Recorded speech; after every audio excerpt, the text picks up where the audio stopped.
All right, here it is, the video 3 people I know are waiting for.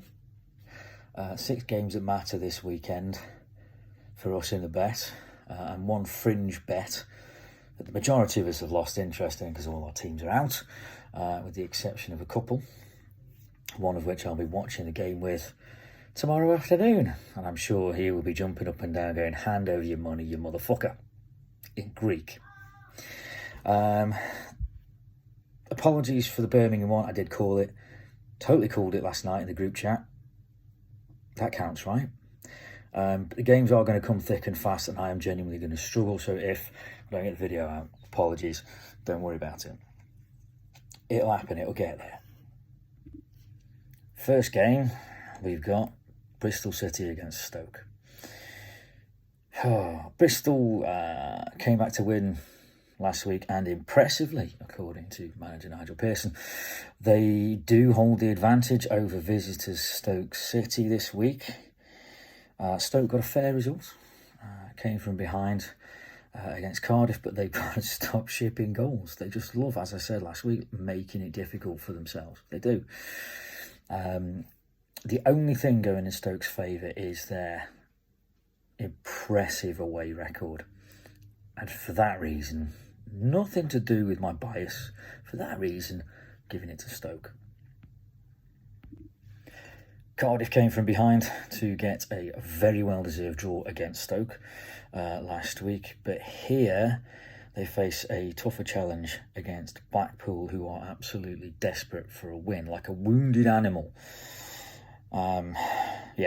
Blackburn do, however, love to let a goal in, and Cardiff are going to exploit that, so therefore Cardiff will win.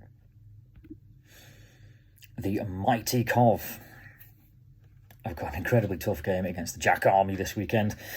Coventry's hunt for 5 wins in a row is scuppered by the ever-impressive Reading, I have to say, but they have the chance here for redemption against a Swansea side, and you have to admit it, against a Swansea side that have not won in 5, they're on the ropes. They are on the ropes, and I fear this could be the start of a mid-season free fall for them. Next up is Hull and Sunderland. Everyone knows my opinions if you watch these, to the 2 people that do. Hull, decent players, shit team. They managed to grind out a result against Watford, well deserved as well, but at what cost? The effort required to put that in as a team will be great, and they're going to be put to the test again against Sunderland. Both teams know what's required of them in the league for this, but we don't care about that at the bet. Sunderland slipped up against West Brom, but that can be excused because West Brom have suddenly found their wind for their sails and are currently counting wins like notches on a fuckboy's bedpost. So this one, I think, is going to be a draw. Preston are the polar opposites to their opponents, QPR. Preston are collecting the results and climbing the table, while QPR are currently in free fall. The win against Blackburn will have done wonders for Preston. Absolute wonders for their confidence going into this, so I fear it could be a bad day at the office for QPR. Right, as for the rest of the motley crew, I know I didn't do this last week, but wins for Blackburn and West Brom, losses for Middlesbrough and Millwall. Have an awesome weekend in what is currently outside my house 2 inches of snow.